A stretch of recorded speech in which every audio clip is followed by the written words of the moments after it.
포스트 코로나 이후에 도시가 어떻게 될 것이냐, 사람은 계속 도시에 살 거냐 아니면 흩어져 살 것이냐. 저는 사람이 모여 사는 이유가 있기 때문에 계속해서 모여 살 거라고 생각을 하고요. 도시에서는 우리는 정말 밀접하죠. 원치 않아도 완전히 30cm도 안 돼. 공간 밀도에 대해서 전혀 새로운 파라다임을 지금 경험하고 있는 거라고 생각해요.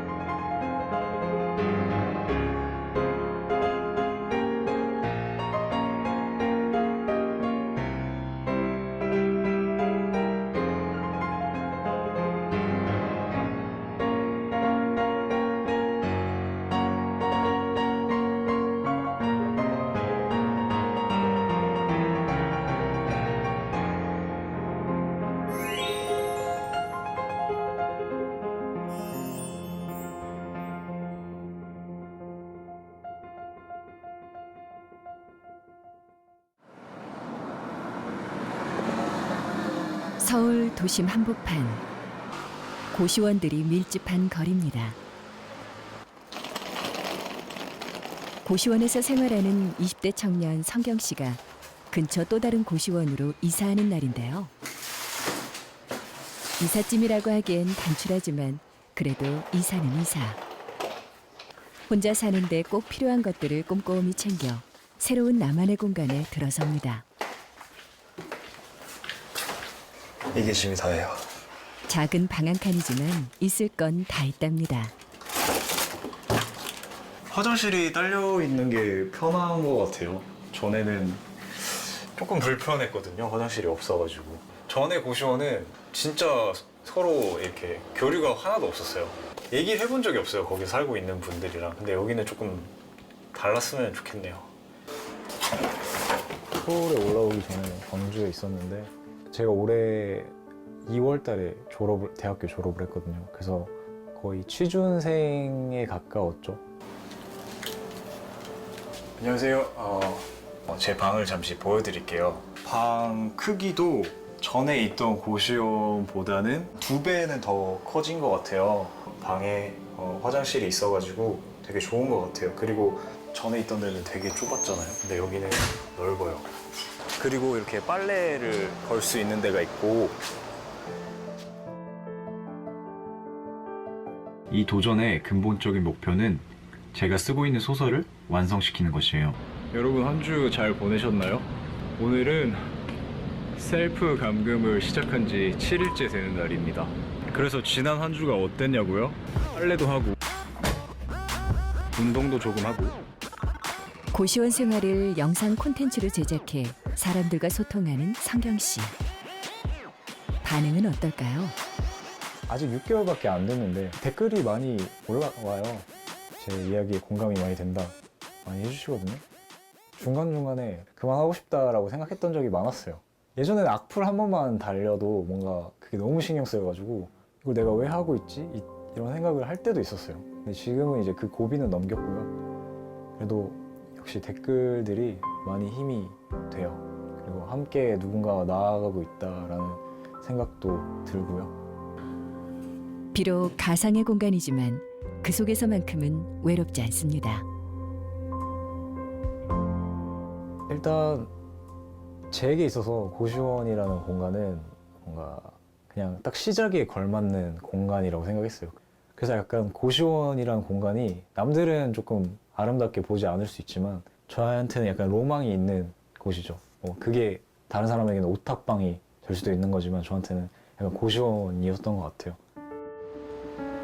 서울에서 홀로 서기를 시작한 청년들에게 주어진 선택지는 그리 많지 않습니다. 그중 하나가 고시원인 거죠. 근데 사실 서울에서 사는 대부분의 청년들이 처음에 전부 다 방에서 시작하거든요. 집을 갖고 있는 사람이 없잖아요. 저는 처음에 서울에서 하숙방에 제일 처음 들어갔는데요. 제가 들어갔던 하숙방은 월세가 17만 원이었거든요. 17만 원짜리 그 방은 평수로 따지면 2평 정도 될까요? 제가 양쪽 편을 다 못 폈으니까 이렇게 세로는 조금 길었는데 침대가 하나 제 키만한 딱 침대가 하나 들어갔고 그 앞에 책상이랑 의자가 들어가니까 방이 딱 가득 차는 방이었거든요. 거기가 월세 17만 원짜리 첫 방이었어요. 뭐 학생들이 이사하는 집은 주로 집이 아니라 방이에요. 그래서 방에서 방으로 옮겨 다니는 건데요. 그게 짧게는 몇 개월, 길게는 1년씩 다니면서 느껴지는 그 불안정함. 여기서 내가 혼자서 적응해 나가야 한다 하는 것. 서울의 내 방 하나. 그 속엔 오늘을 살아가는 다양한 모습들이 있습니다. 누군가에겐 스치듯 지내는 곳인 고시원 생활을 깊이 들여다보고 사진으로 기록해온 작가가 있습니다. 처음에 사진 찍을 때는 이렇게 몇 년 동안 돌아다니면서 사진전을 하게 될지 몰랐거든요. 그런 얘기를 제가 제일 많이 하는 것 같아요. 사실 저는 고시원이 있어서 좋았거든요. 서울에 있을 수 있는 기회를 마련해 준 공간이고 고시원에 계속 몇 개월씩 산 거죠. 그곳에서 생활하며 그 안에 살아가는 사람들을 카메라에 담았습니다. 어떻게 고시원을 주제로 사진을 찍게 된 걸까요? 어느 날에는 누구를 만났는데 고시원 산다고 하니까 제가 그냥 고시 공부하는 학생인 줄 아는 거예요. 마을 들었을 때 기분이 좀 안 좋았거든요. 막 제가 사는 곳이 좀 부정당한 기분이 좀 안 좋은 느낌이 하나 있었고 저도 결혼하지 않으면 고시원이란 공간에서 살면서 어떤 생활을 미니멀한 생활을 영위할 수 있겠다라는 생각이 들면서 오래 사신 분들이 궁금해졌어요.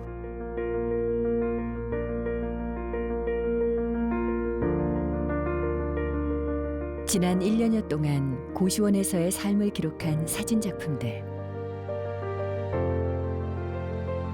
오래 머물며 찬찬히 들여다본 그곳엔 사람 사는 냄새가 배어 있습니다. 고시원에서 생활하는 외국인도 적지 않습니다. 멕시코에서 온 수잔. 세계 여행을 하던 중 예상치 못한 코로나를 만나 이곳에 머물고 있죠. It's a really new experience because I'm used to have like a big place to live. My own room is bigger than this. So living in a pretty small place, having everything like the bathroom inside, the desk and everything, it's so strange for me. It was different. The first time I saw my room, I was like shocked. And I'm trying to get used to it because I want to learn about how to live in a smaller place. Good things, it's like I was living in a guest house, so right now I have my own place. And bad things, it's the size, obviously, or just listening sometimes to people just walking. That's things. But it's a good experience actually. I don't have like a lot of bad situations here. 같은 고시원에 살게 되면서 친해진 수잔과 성경 씨. 종종 공용 주방에서 함께 음식을 해 먹는데요. 외롭지 않아서 좋고 식비를 줄이는 효과까지 일석이조랍니다. 혼자 먹으면 많이 부담이 되더라고요. 그리고 시간도 투자를 해야 되고 그래서 약간 되도록이면 약간 이렇게 외국인 친구랑 약간 비용도 반반 내고 하니까 그럴 때는 괜찮은 것 같더라고요. 각각의 작은 방에서 혼자 생활하지만 방을 나서면 누구든 친구가 될 수 있는 곳이기도 합니다. 고시원에서 외국인을 만난다는 점이 조금 신기로운 것 같아요. 워낙 이렇게 작은 공간이기 때문에 분명 익숙치 않을 공간일 텐데 여기서 생활하는 모습을 보면서 동질감도 많이 느끼고 그래서 더 잘해주게 되는 것 같기도 하고. 전 한국인이지만 제가 지금까지 사실 서울 와서 한국인 친구를 만든 적이 없는 것 같아요. 다 외국인 친구지. 그래서 약간 외로움이 조금 더 있는 것 같고 그래도 뭐 전반적으로 만족은 하고 있어요. 네. 되게 모순적인데 답답하지만 편한? 그러니까 공간 되게 답답한데 가서 들어가서 방문 딱 닫으면 되게 편해요. 오히려 고시원은 큰 서울이라는 집 속에서 제 방이었던 것 같아요. 고시원의 방 안은 되게 좁지만 고시원을 밖에 나가면 서울이라는 마당이 있는 느낌이에요. 어쩌면 청년에게 집이란 그것이 방이라 할지라도 오롯이 나를 위해 존재하는 유일무이한 공간일 수도 있어요. 그 그냥 내가 온전히 나일 수 있는 공간. 근데 그게 현대사회에서 개인은 가장 중요한 곳인 것 같고요.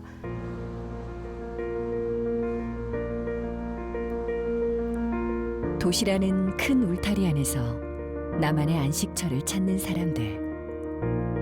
그곳에서 내일의 꿈을 키우며 각자의 오늘을 살아갑니다. 사는 곳에 대한 고민은 우리만의 문제가 아니죠. 해외는 어떨까요? 약 15평 정도 되는 4평 정도 크기의 6조에 12평쯤 되고요. 세계 속 한 평의 삶을 만납니다. 이곳은 일본 도쿄이고요. 저는 방 하나에 부엌이랑 화장실, 욕실이 있는 구조의 집에 살고 있어요. 방이랑 욕실 사이에 그래도 방문이 있어서 일본에서는 1K라고 부르는 구조이고요. 복도 쪽이 1.5평? 방은 4평 정도 되는 사이즈인 것 같아요. 현관에서 저 방까지 가는데 10걸음 정도만 하면 이렇게 전체 사이즈가 나오는 것 같아요. 안녕하세요. 미국 뉴욕에 살고 있는 제가 지금 사는 공간은 침실과 거실이 분리되어 있는 원 베드룸이라고 하는데 보통 한국 학생들이 자취하는 그런 공간은 스튜디오라고 해요. 크다면 크고 작다면 작은데 저는 혼자 살기에는 꽤 넓은 집이라고 생각하고요. 거실은 제가 공부방이랑 책 읽는 곳으로 설정해 놨고요. 옆에 문을 열면은 바로 침실이 나옵니다. 이렇게 날씨가 좋을 때는 제가 제일 좋아하는 공간입니다. 안녕하세요. 홍콩의 대부분 집은 한국처럼 현관이 있는 구조가 아니라서 문을 열고 들어오자마자 바로 신발을 벗어서 신발장에 넣어야 되는 구조로 되어 있고요. 여기는 거실인데요. 제가 가장 많은 시간을 보내는 공간이기도 합니다. 홍콩의 집들은 수납 공간이 많이 돼 있지 않아서 제가 가구를 살 때도 수납이 잘 되는 가구 위주로 구매를 했거든요. 여기는 작은 방입니다. 방이 진짜 작고요. 피규어 같은 장난감 모으는 걸 굉장히 좋아하는 편인데 둘 공간이 마땅치 않다 보니까 한국에서 거의 못 가져오고 몇 개만 가져와서 이렇게 여기 보관하고 있습니다. 침실이 큰 방이긴 한데 그렇게 크진 않고요. 장롱 하나랑 침대가 방을 다 차지하고 있고요. 저희가 살고 있는 집이 월세가 한국 돈으로 약 350만 원 정도 되거든요. 크기는 한 15평? 한국에서 이 가격이면 더 크고 좋은 집을 구할 수 있을 텐데 진짜 돈이 아깝다는 생각도 들었고요. 같은 가격에도 지은 지 10년 이상 된 아파트도 가봤었거든요. 정말 좁고 답답하고 되게 지저분한 이제 집이었는데 큰 돈을 내고 살아야 된다니까 정말 앞이 깜깜했습니다. 한 평당 약 1억 정도 한다. 1억 정도 한다고 들었거든요. 외국인은 집값의 20%를 세금으로 내야 된다고 들었어요. 그래서 집을 사는 거는 정말 어려울 것 같다고 생각했습니다. 한 달에 1,600불 정도를 내고 있고요. 거의 스튜디오면 2,000불이 넘어갑니다. 뉴욕은 그래도 아파트가 많은 편이긴 한데 그 아파트도 자가인 경우는 잘 없습니다. 너무 많이 비싸기 때문이고 강남에 집을 산다고 생각하시면 되겠습니다. 일본에서 보통 혼자 사는 분들이 가장 많이 이용하는 방 크기는 6조? 한국 평수로는 3평 정도 되는 크기를 가장 많이 이용하시는 것 같고요. 일본은 한국처럼 전세 개념이 아예 없고요. 매달 월세로 내는 개념이 거의 자리 잡혀 있는 것 같아요. 일본에서 직장인들 월급의 3분의 1이 월세로 나가기 때문에 자기가 얼마 정도까지 월세를 부담할 수 있느냐를 먼저 책정한 뒤에 집을 알아보게 되는 것 같아요. 집에 못질을 하고 싶어도 못질을 할 수가 없고 집에 상처를 좀 냈다면 이사를 나갈 때 그런 비용들이 다 하나하나 청구가 되는 편이에요. 이사를 나가는 순간까지도 청소비라든지 소독비라든지 아니면 뭐 열쇠 교환비라든지 이런 부수적인 금액들이 크다 보니까 한 번 이사를 하면 또 이사를 할 생각을 잘 할 수가 없게 되는 것들이 좀 고민인 것 같아요. 그러다 보니까 요즘은 넷카페족이라고 해서 뭐 한국의 PC방 같은 곳에서 생활하시는 분들도 있는데 넷카페라고는 하지만 다 개인실로 나누어져 있고 그리고 그 넷카페 내에 샤워실도 있다 보니까 목돈을 투자해서 집을 임대하기보다는 넷카페에서 생활하시는 분들도 많다고 합니다. 외국인에겐 낯선 일본의 넷카페 문화. 한 달에 우리 돈 10만 원 정도면 머물 수 있어 매우 저렴하지만 완벽하게 독립된 공간은 아니다 보니 온전한 휴식을 취하기엔 불안정한 환경입니다.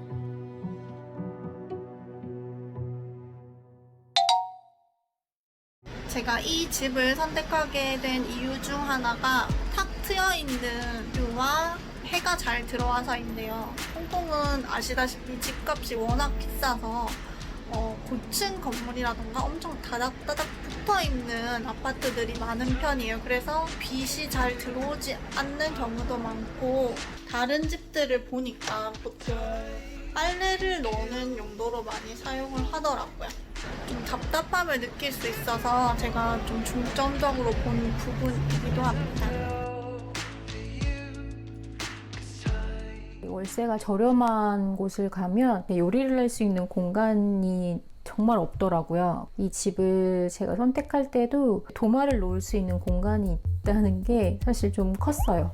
이 전에 보러 갔던 집들은 전부 다 여기가 없었어요. 그러니까 요리를 하려면 이렇게 세탁기 위에 뚜껑을 닫아놓고 채소를 썰거나 아니면 바닥에 상을 펴고 요리 준비를 해야 되는 그런 형식이었어요.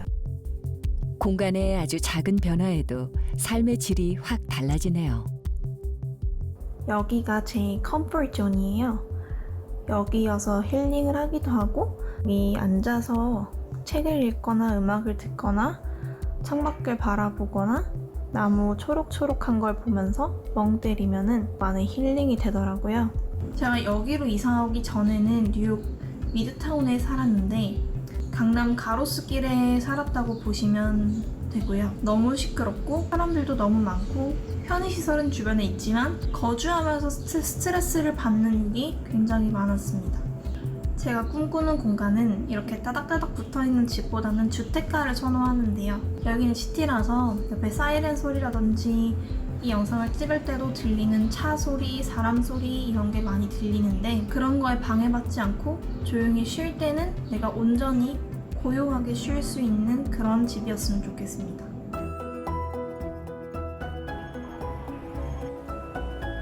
사는 나라도 환경도 다르지만 나만의 공간에서 소소한 행복을 찾는 건 세계 어디나 비슷한 것 같습니다.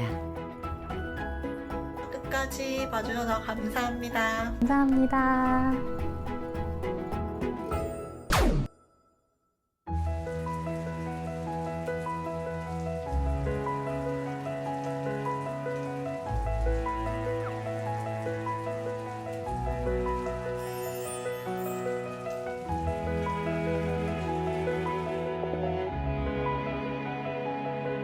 사람들로 북적이는 강남역을 지나 언덕길을 5분만 걸으면 나타나는 근사한 저택.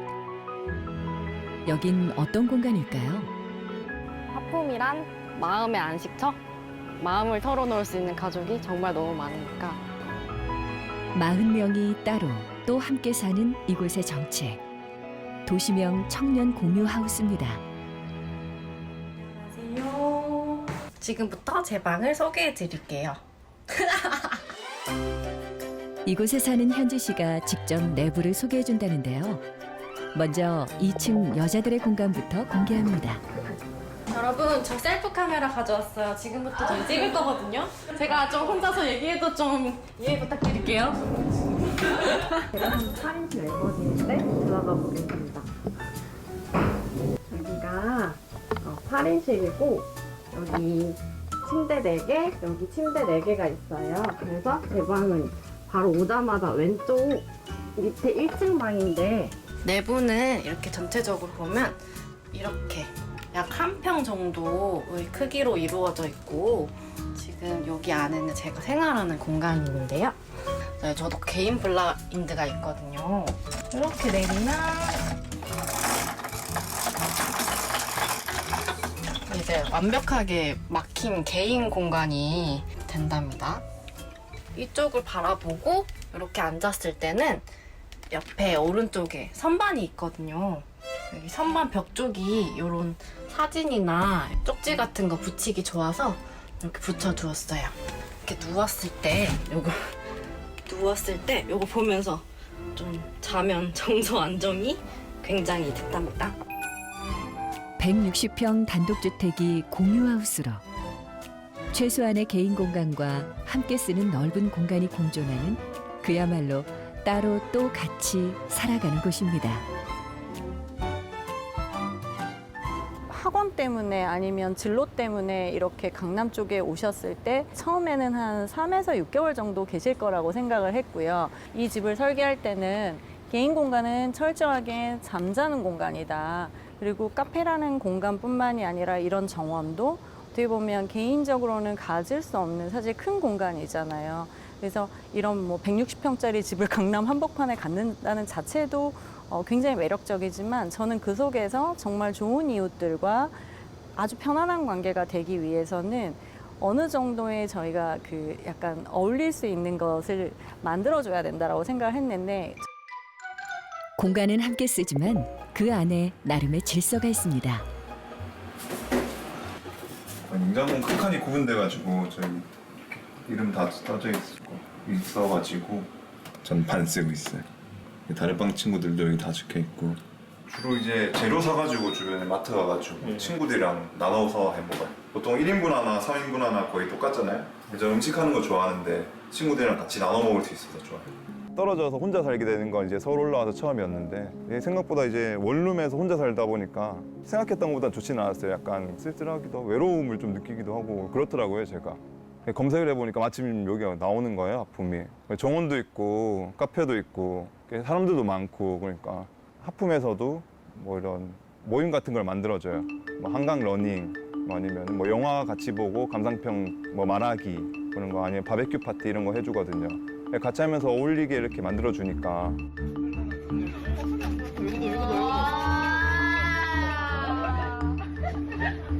처음에 저도 이곳에서 어떻게 살지 하고 걱정을 많이 했었는데 아무래도 사람들이 생활하는 반경도 다르고 시간도 다르다 보니까 생각보다 큰 공간을 저 혼자 쓸 수도 있고 많은 공간을 누릴 수 있더라고요. 그래서 사실 그 1인실 공간이 내 공간에 다야 이렇게 생각하기 쉬운데 사실은 이 큰 공간을 거의 뭐 저 혼자서 누린 적도 많았기 때문에 저는 많이 만족을 했어요. 제 기준으로는 여긴 편안한 공간이기도 한데 친구들이랑 같이 어울릴 수 있으니까 공용 공간은 같이 써도 좋잖아요.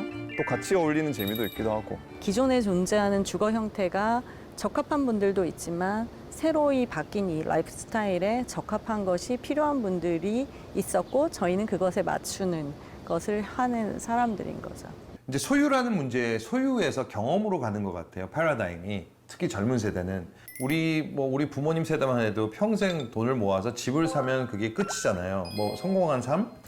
근데 사실 그거는 어떻게 보면 허망한 거죠. 그 집에 산다는 경험밖에 없잖아요. 그래서 젊은 세대일수록 집을 소유한다기보다는 다양한 경험을 하고 싶죠. 우리나라에서 가장 큰 걸림돌은 그거였어요. 옛날에는 1인 주거, 아까 말씀드린 이제 1인 주거가 정상적인 삶이 아닌 거죠. 혼자 사는 것 자체가. 그런데 1인 주거가 정상적인 주거 형태가 된 거죠. 우리나라에 이제 이런 뭐 도시형 생활주택이라는 그런 타입이 우리나라에서 저는 상징하는 의미가 상당히 크다고 생각을 해요.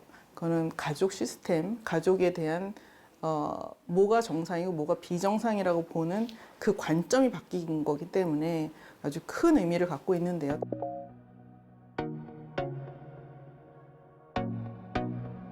사람들의 삶의 방식이 바뀌면서 이전에는 볼 수 없던 주거 공간들이 등장하기 시작했습니다. 우리나라에서 최초로 시도된 이 마이크로 하우징 주택도 마찬가지인데요. 독립된 주거 공간과 사람들과의 교류가 가능한 커뮤니티 공간을 층별로 나눠 구조화했습니다. 기본 유닛을 12평방미터 최소로 잡고요. 최소의 공간이지만 사는 것 자체는 편안하고 그리고 좁은 공간이 좁게 느껴지지 않는 그런 부분들에 대해서 포커스를 뒀고요. 그래서 그것들이 이제 기본적으로 충족이 됐을 때 되게 다양한 유닛들을 만들어낼 수 있는데 그런 유닛의 다양성이라는 거는 다양한 타입의 사람들이 살 수 있다는 거거든요. 독립된 주거 공간과는 별도로 2층은 갤러리, 그리고 개방형 지하는 카페로 활용해 누구에게나 열려 있습니다. 주거와 문화시설이 결합된 새로운 건축물이 생기면서 젊은이들의 발길이 이어지고 주변 분위기도 한층 밝아졌습니다. 그래서 저희가 사실은 저거를 할 때도 미국 사례나 뭐 이런 사례도 봤지만 그거보다 더 포커스를 한 거는 그 주변이었어요. 그 지역에 보통 보면 저는 다세대 주택들이 쭉 있는데 보통 빌딩이나 빌딩이 바로 옆에 붙어 있기 때문에 창문이 있다 하더라도 그게 창문에 구실을 하지 않아요. 그걸 오히려 다시 막죠. 자꾸 뭐가 붙습니다. 뭐가 붙어요. 없던 무슨 뭐 스크린도 붙고 창문 앞에 뚫어놨는데 이제 안 되니까 또 차막하고 방범창 뭐 이런 것도 하고 자꾸 뭐가 이렇게 붙는데 저것들이 사실 붙는 이유가 있는 건물이 그런 욕구를 충족을 못 시키기 때문에 그렇게 되면서 전체적으로 지저분해지는 거죠. 새로운 공간의 등장은 주변의 삶마저 바꿉니다.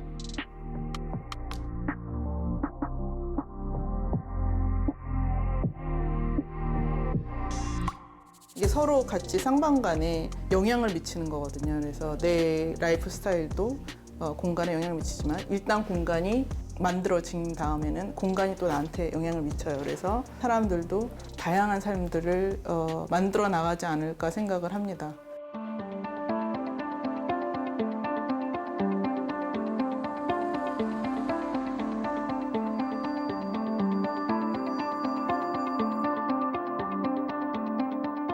보통 강남에 직장이 있는 분들이 그 주거 공간을 강남에 마련할 수 없기 때문에 평균 1시간 20분 정도의 출퇴근 시간을 갖게 된다고 하더라고요. 이게 너무나 큰 사실 스트레스거든요. 못해도 1시간 내의 거리에 있는 삶을 살아야 행복한 이제 어떤 거주와 일자리가 되는데 이 간격을 줄여줄 수 있으려면은 강남의 도심지에 이런 사회주택이 많이 공급되어야 된다. 그 모델을 제시하고 싶다 해서 저희가 서울시에 제출을 했죠. 그래서 저희가 강남에서 이런 스타트업을 위한 커뮤니티 하우스를 짓게 됐습니다.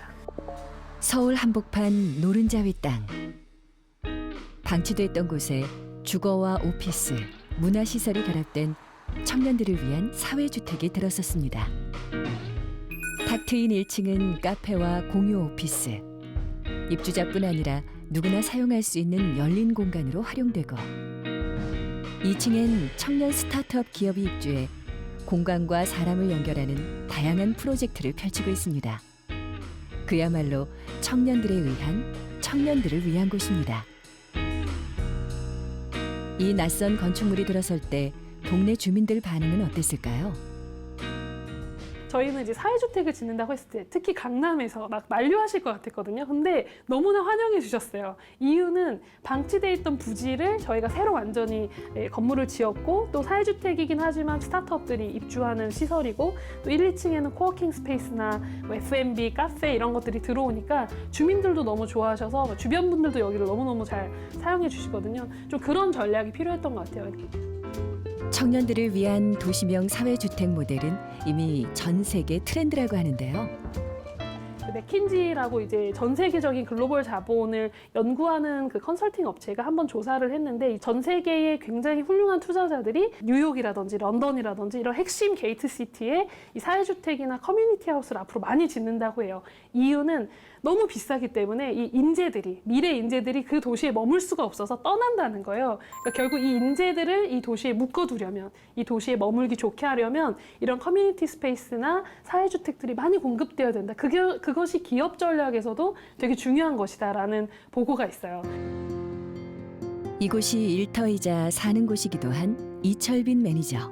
이제 서울에 올라와서는 이제 제 지인분 중에서 쉐어하우스를 운영을 해서 그쪽에 살았는데 직장하고 많이 멀었어요. 그래서 출퇴근 시간이 뭐 1시간 넘게 걸리고 그래서 하루에 한 2시간 이상을 길에서 이렇게 보내야 됐기 때문에 사실 굉장히 좀 많이 힘들어가지고 마침 관련 업무도 하겠다 해가지고 이제 겸사겸사 여기 입주를 하게 됐습니다. 일단은 저희가 계약 단위는 1년 단위로 계약을 해요. 이제 입주 요건을 충족하는 한에서 최장 10년까지 거주가 가능하고요. 저희가 월 임대료는 시세 80% 이하로 책정이 돼서 월 47만 원의 임대료를 지불을 하고 살 수가 있습니다. 네, 보증금도 총액은 4천만 원이지만 그 중에서 본인 부담금은 1,000만 원이기 때문에 실제적으로 작년에 거주하는 거에 비해서도 사실 뭐 교통비나 여러 가지 비용적인 측면으로 봤을 때 굉장히 많이 아끼고 있어요. 자, 이제 퇴근할 시간. 강남 한복판에 생긴 사회주택을 궁금해하던 지인들을 초대해 조촐한 집들이를 합니다. 아유, 어서 오세요. 깨끗하네요. 아니 왜 이렇게 영혼이 없어요? 와, 여기가 저의 집입니다.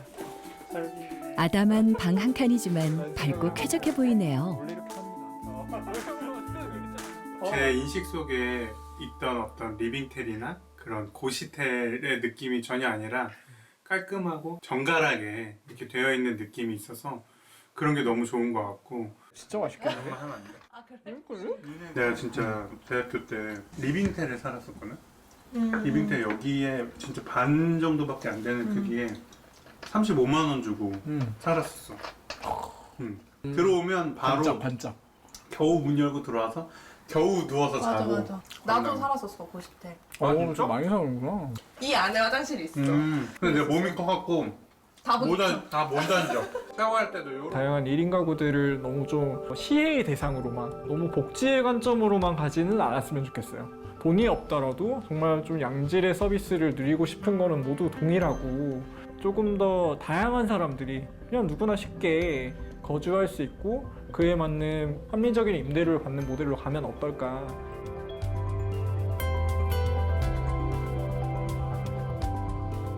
우리는 이 도시에서 내가 원하는 나만을 위한 공간을 가질 수 있을까요?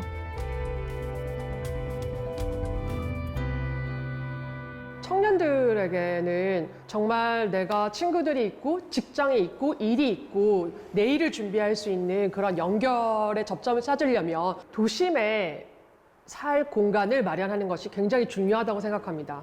사실 단순하게 오피스 공간을 주거에 적합한 용도로 변환하는 것은 굉장히 어려운 일이긴 합니다. 그렇지만 지금은 좀 더 적극적으로 이런 부분들을 고민해 볼 때가 아닐까라는 생각을 했었었고, 그래서 저희가 LH와 함께 이런 오피스나 호텔 같은 비어져 있는 건물들을 주거로 바꾸는 실험들을 시범적으로 수행하고 있습니다.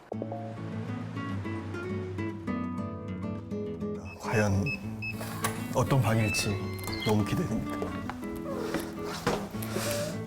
청년들을 위한 또 다른 공유주택. 상호 씨가 앞으로 지낼 곳을 미리 둘러봅니다. 생각 외로 너무 좋아서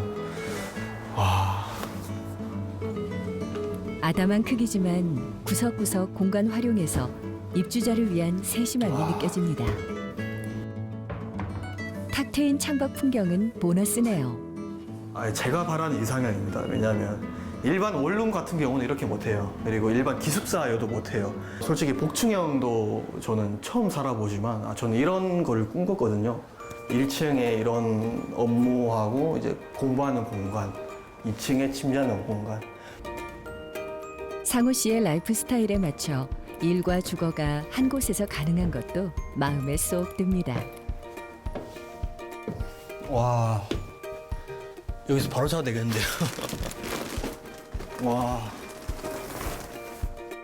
우선은 여기 정말 펜션 같아요. 펜션 같아가지고 지금 밑에 보면은 책상이고 위에 보면 침대인데 정말 언제 어디서나 내가 원하는 업무와 그런 공부를 바로바로 할 수 있기 때문에 정말 그런 점이 일반 원룸이나 일반 기숙사랑 조금 차별점이 되는 것 같습니다. 도심 속 비어있던 호텔이 청년들을 위한 사회주택으로 탈바꿈한 건데요. 업무 공간과 주거가 결합된 융합형 주택 모델입니다.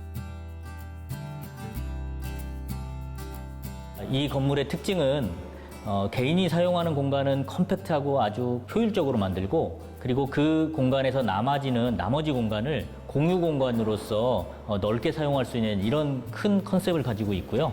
또 저층부의 공유 공간은 주방, 거실, 그리고 코워킹 스페이스까지 풍부하고 다양하게 꾸며졌다고 볼 수 있습니다. 정통적인 주거의 관점에서는 좀 부족할 수 있지만 이 1터와 3터가 결합된 유형의 직주 융합의 모델로 뭔가 새로운 유형을 공급한다고 하면 충분히 이런 공간들을 바꿀 수 있지 않을까라는 생각을 했었던 것 같습니다. 트렌드를 주도하는 밀레니얼 세대. 이들이 공간을 대하는 방식은 이전 세대와는 확연히 다릅니다. 저희 세대에서 가장 큰 변화라고 하면은 스마트폰의 영향이 큰 것 같습니다. 그리고 그거를 사진을 찍어서 올릴 수 있는 인스타그램이든 페이스북이든 이런 SNS가 생기면서 인터넷 공간이라고 하는 거를 가지게 됐기 때문에 그게 현대에 우리가 살고 있는 이런 피지컬 스페이스라고 하는 오프라인 공간에 또 다른 영향을 미치게 되는 것 같아요. 나의 공간적 경험들을 정보화시켜서 다른 사람들에게 표현할 수 있게 된 거가 큰 변화의 요소 중에 하나라고 생각을 합니다. 현실의 공간은 제한적이지만 가상의 세계에선 내가 누리는 공간이 얼마든지 확장될 수 있습니다. 요즘 여기 좀 화제성이 있다 하는 공간들을 좀 들여다보면 꼭 입지가 좋거나 그렇지만은 않아요. 굉장히 골목 아슬한 어떤 지역에 있기도 하고 막 산중에 있는 집들도 있는데 특징이 뭐냐면 이 공간들은 거기서만 경험할 수 있는 컨텐츠가 있어요. 요즘 또 이렇게 모바일 세대들은 전화하고 방문 확인하는 거 되게 귀찮아하거든요.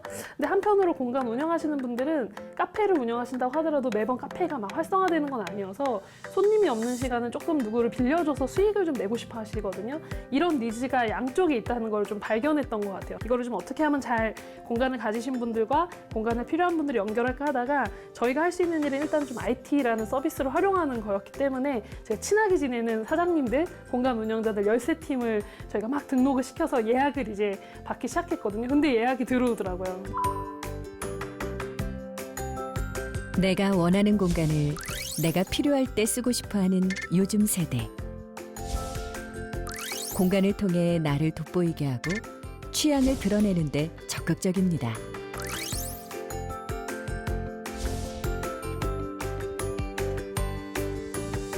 기본적으로 굉장히 자기의 기호가 다양해지고 있고 평생 무엇을 위해서 막 달려가기보다는 단기적이지만 내 만족과 내 성장을 위해서 내 개인에게 굉장히 집중하고 싶어하는 세대인 것 같기도 해요. 근데 그럼에도 불구하고 사람이기 때문에 외롭고 또 성장해야 되기 때문에 다양한 사람을 만나고 싶은 니즈가 있어요. 거대한 도시에서 각각의 섬처럼 살아가지만 때로는 누군가와 함께이고 싶은 청년들. 이들을 위한 맞춤형 공간이 여기 있습니다.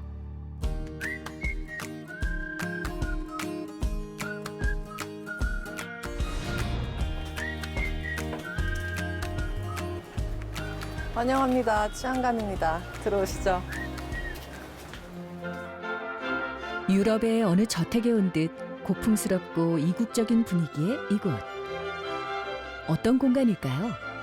치안가는 과거 유럽의 예술가들이 모여서 영감을 교환하던 살롱에서 모티브를 얻어서 만들어졌고요.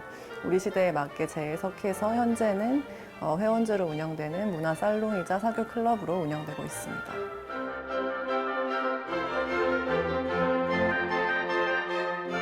(3개월마다) 새로운 주제로 회원을 모집해 취향을 공유하는 살롱. 나 그리고 소수의 멤버만을 위한 아지트입니다. 운영을 시작한 지 2년 반. 서서히 입소문을 타고 밀레니얼 세대 사이에선 한 번쯤 함께하고 싶은 공간이 됐습니다.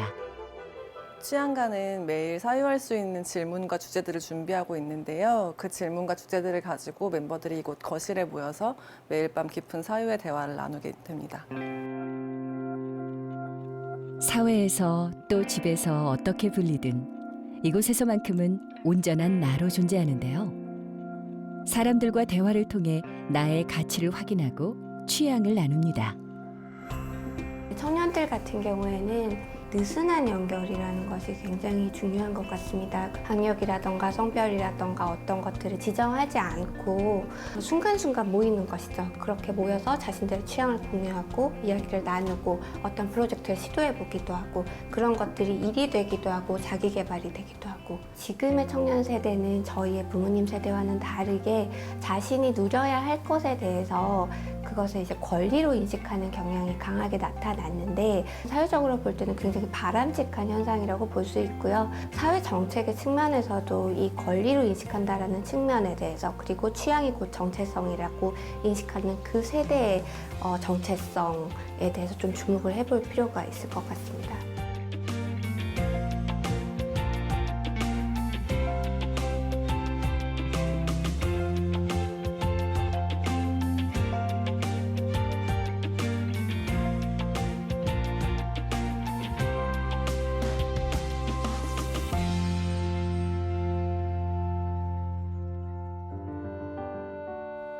성경 씨도 이제 이사한 곳에서 잘 적응하고 있을까요?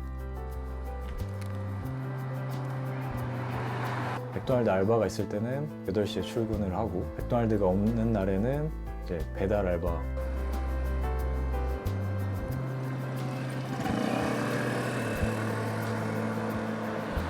고시원이라는 공간이 참 시작으로는 걸맞는 공간인데 오래 있을 곳은 아닌 것 같아요. 고시원은 일단 계약이 뭐 한 달이기 때문에 언제든지 뭔가 갈 수 있다는 느낌을 갖거든요. 제 집이 아니에요. 그런 분들 많이 봤어요. 그리고 여기 지금 고시원 살고 계신 분들 보면은 사장님 말을 들어보니까 뭐 2년, 3년 이렇게도 사신다 하더라고요. 근데 사실 그게 저는 조금 무섭죠. 왜냐면 이곳에 계속 있다 보면 뭔가 네, 이곳에 너무 안주하게 될까 봐 그게 무서운 거죠. 비록 작은 방 한 칸이지만 그 안에서 꿈을 키워가는 이들. 성경 씨는 지금 어떤 내일을 꿈꾸고 있을까요?